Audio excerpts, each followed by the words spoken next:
Madrid está lleno de lugares cargados de historia. Y de rincones ocultos a plena vista. Y alguien tenía que contarlos. Soy Lorenzo Gallardo. Soy David Botello. Y esto es El Punto sobre la Historia.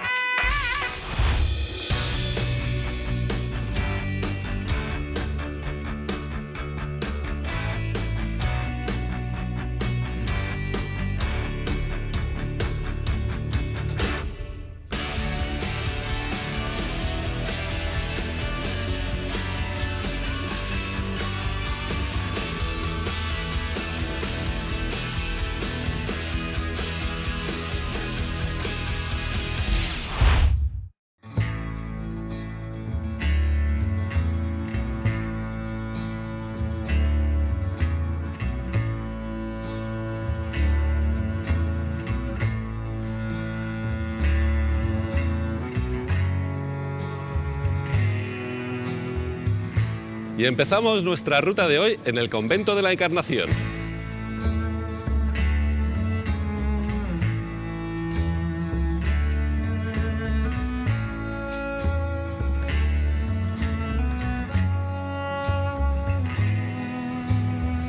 En este convento había un túnel que comunicaba directamente con el Palacio Real, que está aquí a la vuelta de la esquina. Pero dejémonos de túneles y vamos a la luz del día. En este convento de la Encarnación ocurre un milagro cada 27 de julio. Entramos en el resbaladizo terreno de los milagros no reconocidos oficialmente por la Iglesia. Una vez al año, la sangre coagulada de San Pantaleón, que está aquí dentro, se licúa. A Pantaleón se lo cargó el emperador Diocleciano. Al loro. Dice la tradición que lo ahogaron, lo quemaron, lo estiraron en una mesa de torturas y lo echaron a las fieras. Y va el tío y no se muere. Hasta que el emperador dijo, ¿pero queréis acabar ya que he quedado? Y entonces le cortaron la cabeza. Ahí ya se quedó muerto matado. Coincidiendo con la fecha de su martirio, cada 27 de julio, con puntualidad prusiana y poco española, la sangre del santo se licúa.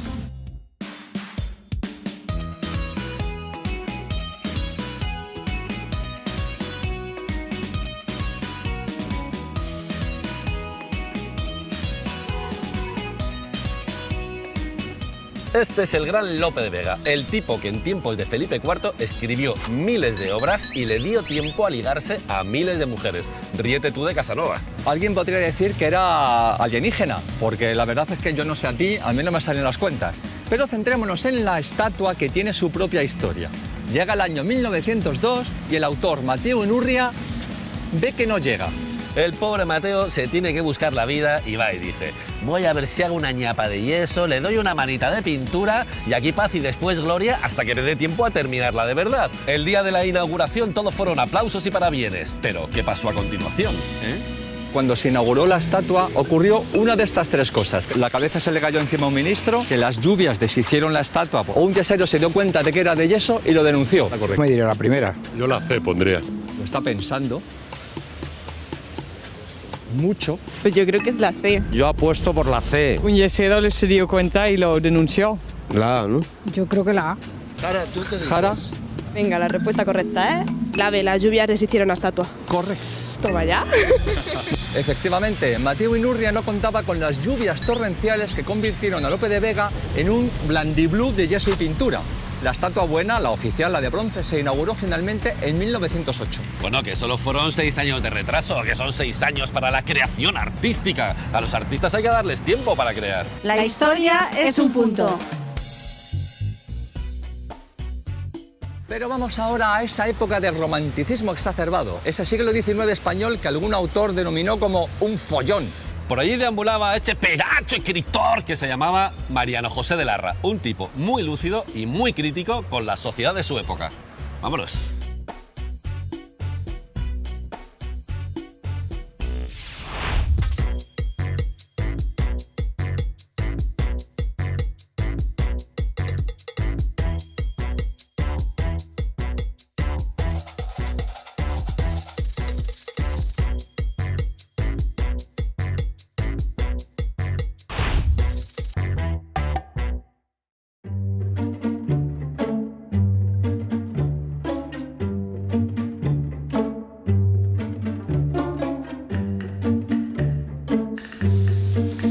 estamos aquí porque en este lugar Larra intentó suicidarse con todo éxito. A ver, hay que ser muy torpe para pegarse un tiro en la sien y fallar. ¿Y por qué se suicidó Larra? Os preguntaréis. Pues por una razón muy clásica y muy del gusto del romanticismo. Por amor.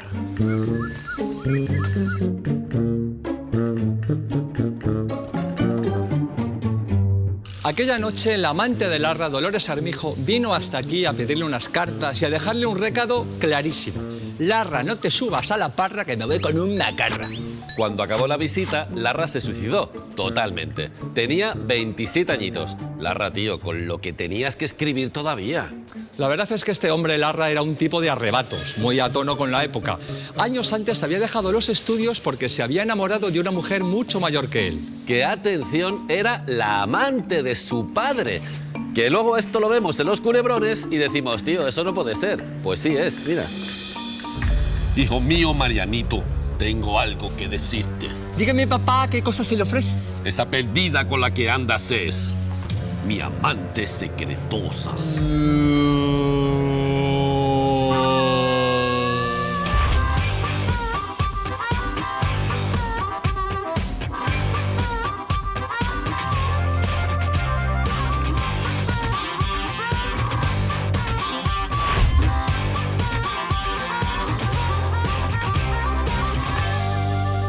Y paramos un momentito en el lugar donde se estrenó el cine. Esta es la carrera de San Jerónimo. Por cierto, no sabemos si quedó entre los 3 primeros. Bueno, en 1896 estaba en el número 32 un hotel, el Hotel Rusia, donde se celebró la primera proyección cinematográfica en España. La cartelera la abría la salida de los obreros de la fábrica y la llegada del tren a la ciudad. Como veis, esto va de llegada, salida, salida, llegada. También se proyectaron El regador regado y Los baños de Diana. Ya veis, comedia y erotismo salvaje. Imaginaos la impresión de esos primeros espectadores al ver a Diana darse un baño. En la fachada principal del edificio podemos ver 2 placas que conmemoran este asunto. Una de ellas dice que se estrenó el 14 de mayo y la otra dice que fue el día de San Isidro, 15 de mayo. No vamos a ser nosotros quienes resuelvan esta incógnita cinematográfica. Había 6 sesiones diarias al módico precio de 1 peseta. Entre nosotros, la gente pagaba las pesetas para ver a Diana darse un baño.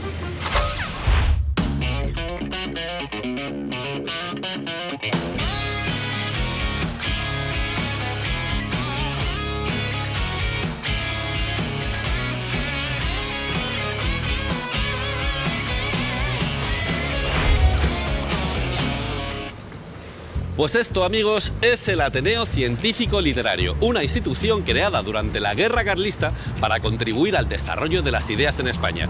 En aquella época hacían falta buenas ideas, porque los españoles, para no perder la costumbre, nos estábamos matando a miles. Nada menos que 16 socios del Ateneo han llegado a ser presidentes del gobierno. Oye, mejor que vengan del Ateneo que vengan de adictosalasarmas.com o los cantores de Hispalis. En 1936 los socios votaron la existencia de Dios y por un solo voto Dios salió perdiendo. ¿Pero dónde se ha visto a Dios perdiendo unas elecciones? Se dice que desde entonces aquí hay una sala que es un sin Dios.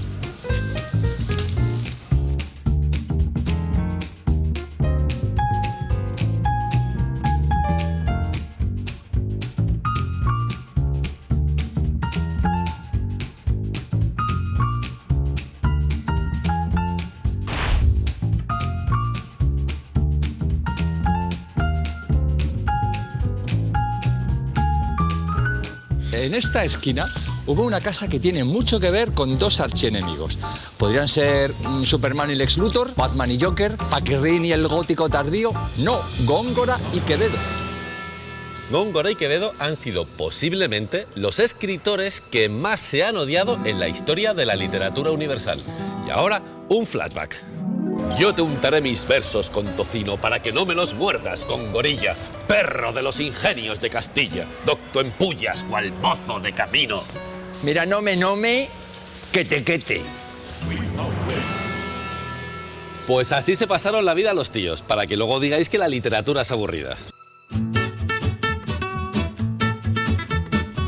Y para hablarnos de este odio enconado, de esta rivalidad de titanes, tenemos al escritor, divulgador y buen amigo Jesús Callejo. Bueno, era más bien un duelo literario eran unos estetas del verso y también muy satíricos los dos, por lo tanto se tiraban pullas cada vez que podían. Eran dos visiones de la vida y de la forma de enfocar la poesía.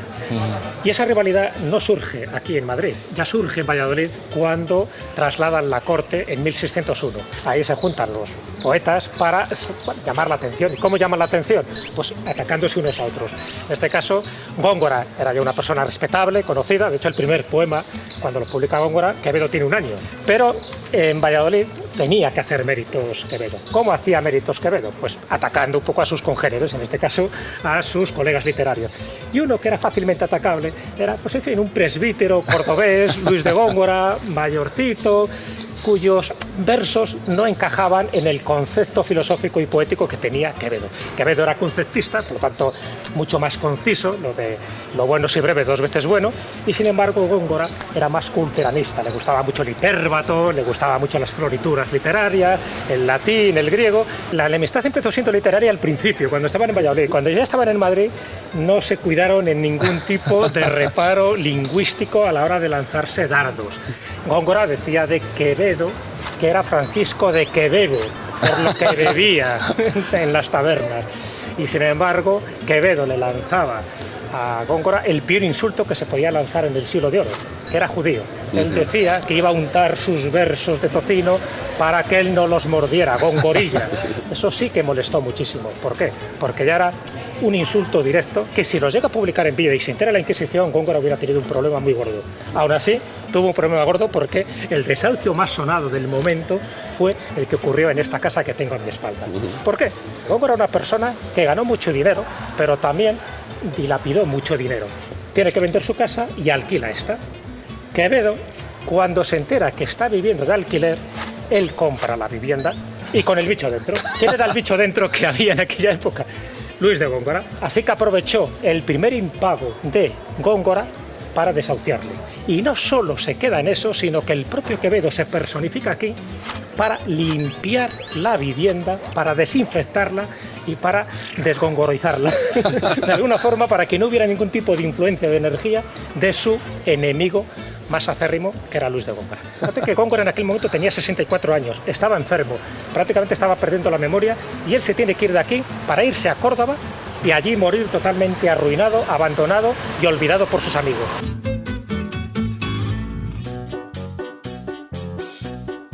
Bueno, es que estamos en el epicentro del siglo de oro, de la literatura del siglo de oro, ¿no? Estaban todos aquí. Estaban todos aquí. Desde luego, si hiciéramos una concentración de arte, de talento, de literatos, en pocos metros cuadrados, que este barrio de las letras se podría convertir en un parque temático que, por desgracia, no está tan reconocido como lo sería si estuviéramos en Londres o estuviéramos en París. Pues nada, Jesús, muchas gracias. Y nos vamos a la vuelta de la esquina a conocer la casa del mismísimo Cervantes.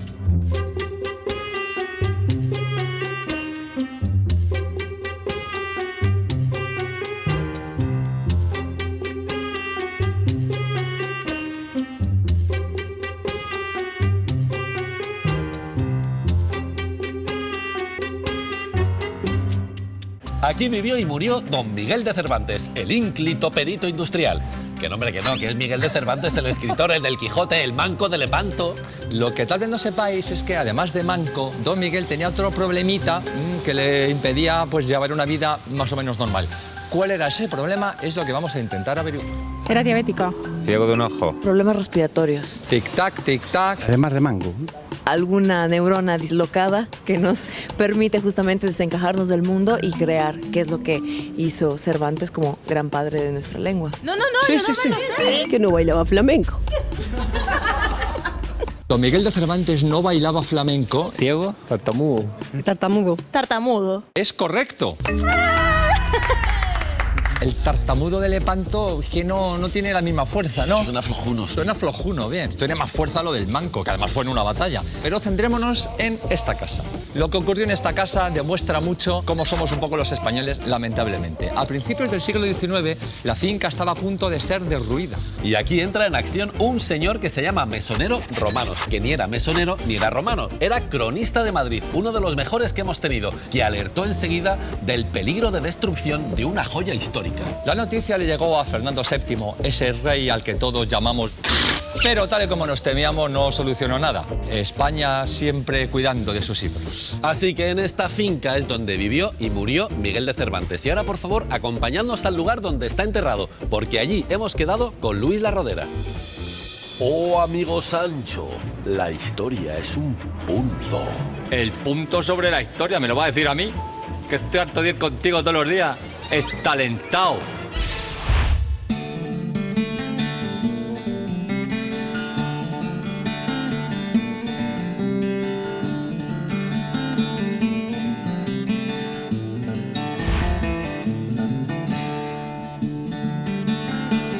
Madrid, fuera de la propia ciudad, siempre se le reconocen por una serie de elementos, el Retiro, la zona del Rastro, la Plaza Mayor y demás. Y luego tiene esa parte que cuando nos dedicamos al mundo de la comunicación o la interpretación, pues tiene casi esa bohemia, que es el barrio de las letras. Con lo que en el momento en el que yo desembarco en la capital, una de las zonas que primero visito es esta zona del barrio de las letras, porque dicen que tiene como un encanto especial y una magia especial, que te hace mejor profesional. Pero visitas y te instalas aquí. Sí, aquí cerquita, por ahí cerquita fue mi primer piso de alquiler y la verdad es que muy bien, porque es una zona como muy tranquila y está llena de historia, que es lo que creo que os gusta. Bueno, si decimos Quijote... ¿Quijote? Cervantes. Oh, Cervantes. Una cosa lleva a la otra, amigo. Pero vamos, van unidas totalmente. Lo que pasa es que la grandeza del Quijote es tanta que eclipsa el personaje que hay detrás. Y Miguel de Cervantes es una persona a reivindicar y a conocer. O sea, Miguel de Cervantes, para empezar, la faceta de escritor es la común, la que todos conocemos. Pero había un héroe detrás. De hecho, dentro de esta heroicidad es donde, bueno, pues te encuentro la excusa para traeros precisamente frente a este convento de las Trinitarias. Después de la batalla de Lepanto, cuando estaba volviendo hacia la península, él volvía, pues reconocido como héroe de guerra, con una serie de recomendaciones, una serie de documentos que atestiguaban que él era un hombre de los que español. Valeroso caballero. Ahí está. Y con un brazo ya, digamos, ya era herido de guerra. Sí, ya iba un poquito, ya, digamos que volvió incompleto, pero volvió. Pero volvió. Atacaron su barco y se lo llevaron a Argel. Y allí lo tuvieron preso durante muchísimo tiempo. Pero vuelvo a decir, el personaje de Cervantes era tan potente que intentó varias fugas, pero no le salieron bien. El último día en el que ya, digamos que o Miguel de Cervantes pagaba, o su familia, o quien fuera, que la familia estaba...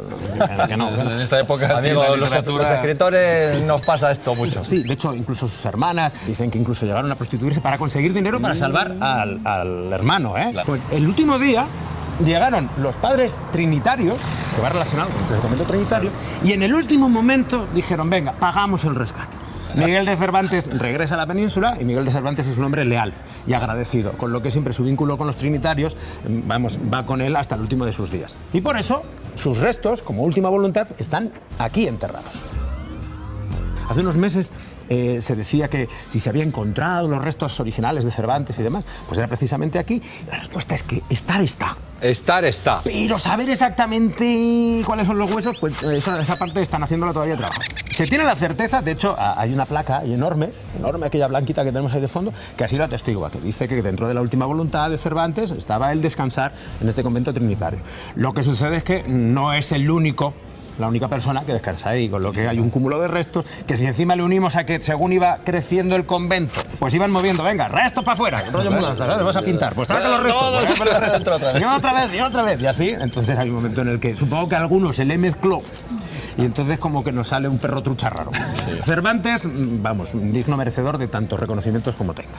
Lo curioso es que aquí, ahí dentro, hay una placa en la que se destaca la labor de Cervantes, pero en lugar de hacer una referencia directa al Quijote, destaca al autor de la obra, Persiles y Segismunda. Pero ojo, cuidado. Ojo, atento, hasta aquí dices, bien, casi. ¿Por qué? Porque la obra no es Segismunda, es Sigismunda.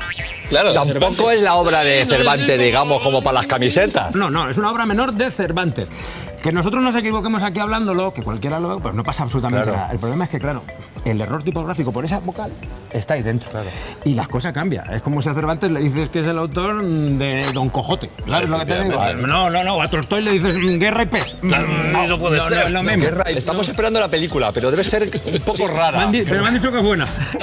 Bueno, Luis, pues un placer, de verdad, que da gusto encontrar a gente que cuenta también la historia. Es que Cervantes es apasionante. Sí, de verdad. Vosotros continuáis. Sí, vamos a la iglesia de San Sebastián, que está aquí al lado. Ah, sí, pues lo hacen a la tocha. Bueno, pues... Hasta ahora, amigo. Muchas Venga, gracias. Hasta que vaya luego. muy bien. Hasta ahora. Cervantes.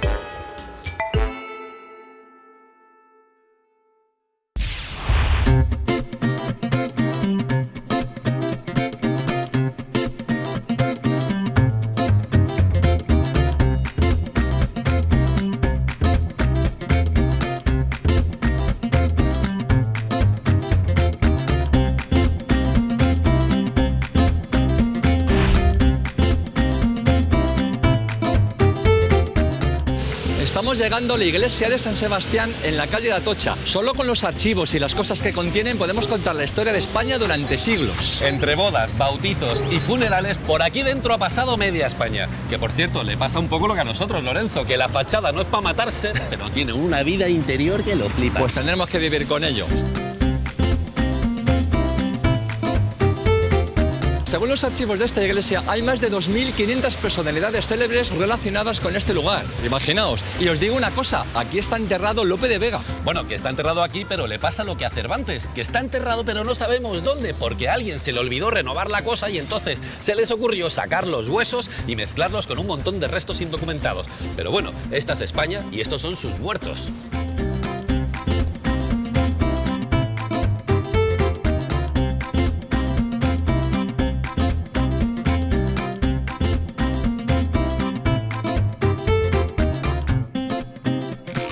La historia es un punto. El punto sobre la historia. Uno de los personajes que más admiramos en el punto sobre la historia es don Enrique Jardiel Poncela. Autor de obras como Eloísa está debajo de un almendro, Usted tiene ojos de mujer fatal y Los ladrones somos gente honrada. Y en este portal, en el número 26 de la calle de Atocha, un poquito más arriba de la iglesia de San Sebastián, vivía otro autor, Jacinto Benavente, premio Nobel en 1922. Y en 1925 estuvo a punto de morir en este mismo portal, precisamente por culpa de Jardiel Poncela. Pero nos lo cuentan dos personas muy especiales. En la época en que Jardiel empieza a estrenar, en los años 20, Jardiel era una persona que empezaba, pero Benavente era ya el príncipe de las letras, un hombre reconocidísimo, y tuvieron siempre muy buena relación. Jardiel se mantuvo siempre un poco a la expectativa de lo que Benavente hacía, y hubo una admiración mutua, aunque escribían en estilos por completo muy distintos, muy distintos. Bueno, pero esta fue una relación que se forjó con el tiempo, porque el principio de esta relación fue un poquito tenso, ¿no? Sí, hubo una especie de equívoco cuando Jardiel iba a estrenar una de las obras y la empresa le dijo que no se podía estrenar porque primaba una obra de Benavente. Y entonces él pensó que Benavente, el que había intentado pues ponerle la zancadilla, ¿no?, a una persona que empezaba. Esto evidentemente no era así. Don Jacinto era incapaz de hacer nada por el estilo, pero bueno, hubo un lío, ¿no? Un pequeño revuelo ahí, ¿no? Hubo un lío. Entonces Jardiel, pensando que Benavente le había estropeado el estreno, pues se lanzó a la calle esa noche a buscarle por todos los cafés con la intención preclara de abrirle la cabeza, de encontrarle. Jacinto, ¿qué pasa, hombre? Soy Enrique. ¿Qué te iba a decir? Bájate que echamos unos párrafos, unas cositas que te quiero yo comentar. Mira, Jardiel, que el número que han marcado está apagado o fuera de cobertura, ¿vale? No le encontró, tuvo la suerte tremenda de no encontrarle, con lo cual la sangre no llegó al río, y lo que hizo fue al día siguiente escribir un artículo diciendo: don Jacinto Benavente se opone al estreno de un nuevo autor. Y entonces pues Benavente rápidamente dijo que no, que en absoluto no había pasado eso. Lo que pudo haber pasado, digamos, la que se podía haber liado. Pues yo creo que hubiese pasado que habrían charlado al final, se había arreglado todo hablando, eran dos hombres de mucho ingenio, mucha pasión, pero mucho ingenio. Yo supongo que sí, pero Jardiel tenía la intención de darle una paliza. Decía, yo aunque soy pequeñito, pero me he criado en el campo, soy una persona fuerte, y efectivamente le habría dado una paliza a don Jacinto, que era una persona menudita, pequeña, y por lo visto se estuvo hasta las 2 o las 3 de la mañana en el portal de su casa, en la calle Atocha, en el número 26, esperándole, y por lo visto llovía, y luego dice Jardiel en un escrito: hay un ángel que protege a los grandes hombres, porque Benavente esa noche no volvió a su casa. Yo estuve esperando que regresara y no volvió. Pasó la noche en otro lugar, con lo cual se salvó de la paliza que yo le tenía preparada. Es decir, Enrique Jardiel Poncela bajo la lluvia, esperando en el portal, diciendo hasta que venga, aunque reviente aquí. Bueno, lo que sí que es cierto es que luego sí que forjaron una relación muy saludable, ¿no?, los dos autores. Evidentemente, no solo eso, sino que Benavente, con el grado que tenía y de respeto entre la profesión, respaldó a Jardiel en muchas cosas. Le escribió varias cartas cuando Jardiel ya estaba enfermo, alentándole, diciéndole que había hecho una labor muy grande, que el teatro cómico era mucho más meritorio que el teatro dramático. Sí, es verdad. Dice don Jacinto, cuando en una obra dramática, cuando tienes el argumento ya lo tienes todo, pero en una obra cómica, cuando tienes el argumento todavía no tienes nada. Hay que construir. Y por eso a lo partir que usted de ahí hace, don Enrique, porque le llamaba así, es mucho más difícil que lo que hago yo. Por eso no debe usted desalentarse aunque la crítica se oponga, o porque es una labor meritoria la suya, y en eso sí me pongo yo como ejemplo, decía don Jacinto. Me pongo como ejemplo solo en una cosa, y es en no desanimarme ante los ante los ataques o las críticas. Y para seguir con esta mezcla de mundos literarios, emocionales y hasta sentimentales, vamos a dar un paseito aquí cerca para ir al antiguo Corral de Comedias de Madrid.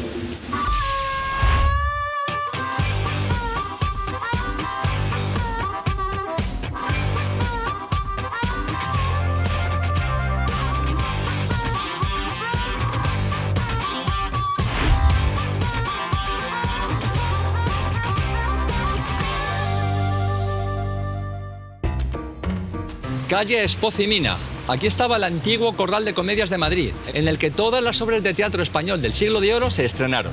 Lope de Vega, Cervantes, Calderón, todos los grandes, todos estrenaron aquí. Pero si estamos aquí sentados tranquilitos disfrutando de la tarde de Madrid, no es para hablaros de teatro, es para compartir con vosotros un chascarrillo, porque en el Corral de Comedias de la Cruz tuvo lugar una historia de amor apasionante entre una actriz y un rey. El rey era Felipe IV, al que se conoce como el rey pasmado. Os sonará esto, ¿verdad? Bien, era pasmado porque el hombre era muy dado a mirar las nubes y decir, mira, una hoja caducifolia, por ejemplo. Al rey pasmado le encantaba el teatro y tanto le gustaba que venía a todos los estrenos, y ya que se pasmaba, pues se pasmó por una actriz que era un bombón, que se llamaba María Inés, era hija adoptiva de Calderón de la Barca y todo el mundo la llamaba la Calderona.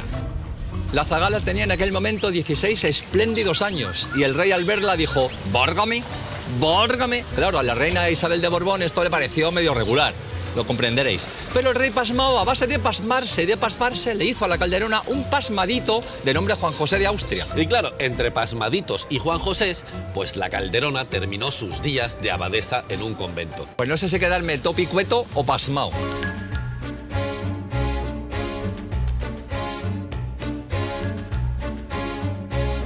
Y ya que estamos aquí, vamos a hablaros de una callecita que está a mis espaldas, que es Madrid puro y reconcentrado, la calle Álvarez Gato, a la que todo el mundo llama el Callejón del Gato. Vais a saber de una vez por todas por qué a los madrileños nos llaman gatos.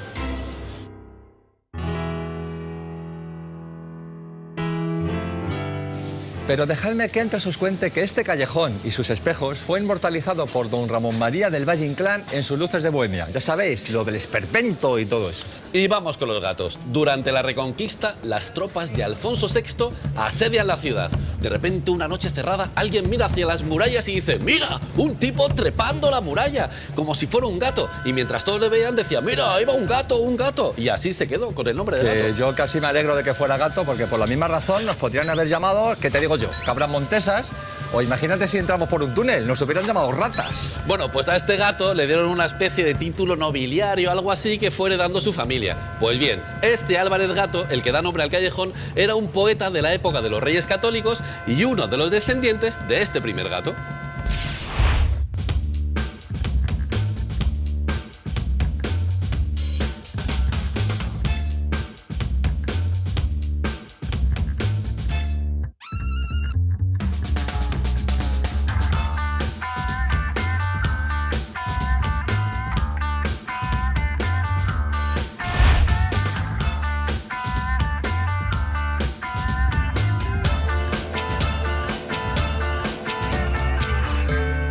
Este es el Teatro Español, anteriormente conocido como el Teatro del Príncipe. Lleva aquí 450 años, 450 temporadas. Podríamos pasarnos una semana hablando de las historias que han ocurrido aquí. Pero vamos a centrarnos exclusivamente en una que además tiene un nombre súper teatral, la reina que no sabía reír. María Josefa Amalia de Sajonia, la tercera esposa de Fernando VII. Una pobrecita que no sabía nada de nada de nada. Para entendernos, tenía la misma inteligencia que un suelo de camping, poco más o menos, y el mismo conocimiento del mundo que puede tener una pared de gotelé.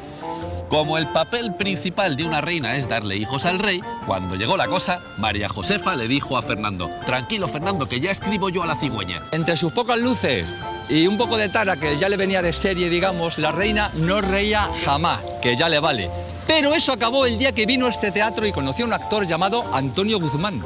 La reina vio la obra y cuando acabó estaba llorando.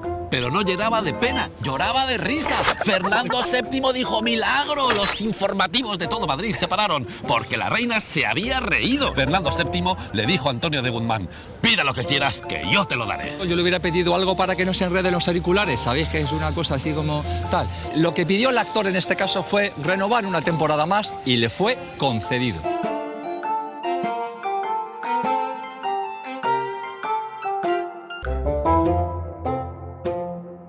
Pues esto no da para más. Hasta aquí hemos llegado con esta ruta de historia y literatura. Algún día publicaremos nuestra autobiografía y proponemos el título Ahora que ha prescrito. Os esperamos en la ruta que viene en El Punto sobre la Historia, aquí en Telemadrid. Adiós.